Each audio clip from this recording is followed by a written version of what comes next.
যাচ্ছ পথ দিয়ে? দয়া করে এদিকে এসো বলছি। ও মা, এটা তো একটা পরী। ও পরী, তুমি আমাকে ডাকছো কেন? কি হয়েছে তোমার? আজ একদিন হয়ে গেল আমি এখানে আটকা পড়েছি।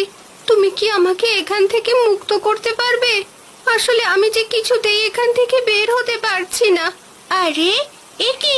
তোমার পায়ের উপরে দেখছি একটা বিশাল বড় ডাল পড়ে আছে। এত বড় ডাল আমি কিভাবে সরাবো? বলো কি, তুমি এটা সরাতে পারবে না বুঝি? আমি পারবো না, তবে আমার বাবা নিশ্চয়ই পারবে। তুমি এখানে দাঁড়াও, আমি আমার বাবাকে ডেকে নিয়ে আসছি। ঠিক আছে, তুমি জলদি করে এসো কিন্তু, নয়তো আমি এখানেই আটকা পড়ে মারা যাব। তুমি কেঁদো না, আমি তোমাকে একা ফেলে কোথাও যাব না।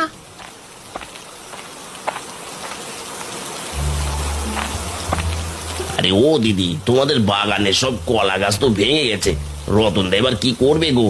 হ্যাঁ কানাইদা, বুড়িমা সব বলেছে। এখন টুম্পার বাবা মোড়লের কাছ থেকে টাকা ধার করবে, এছাড়া তো আর কোনো উপায় নেই।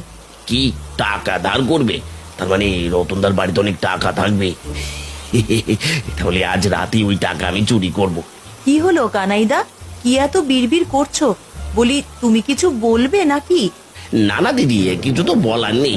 আমি তো এসেছিলাম রতনদার কাছে ক্ষমা চাইতে। এখন তাহলে চলে যাই, পরে নিশ্চয়ই আসবো। ঠিক আছে, তুমি তাহলে যাও।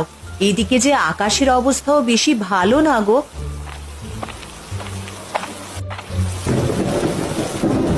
কি, মেয়েটা আসছে না কেন? সে কখন গেছে, এখনো যে ফিরে আসলো না। বলি, মেয়েটা আবার আমাকে দেখে ভয় পেল না তো? না না, মেয়েটাকে দেখে তো তা মনে হয়নি। ও নিশ্চয়ই আসবে। তুমি এসেছো টুম্পা? আমি তো ভেবেছিলাম তুমি ভয় পেয়ে আর আসবে না। ও মা, সে কি করে হয়?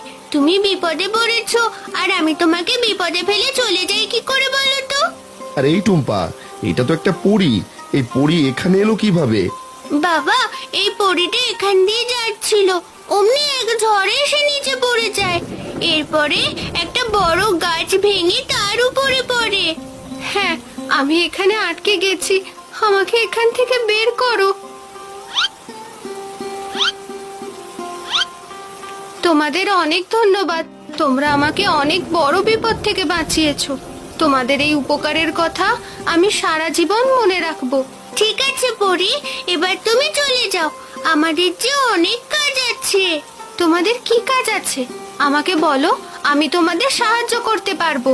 না গো পরী, সে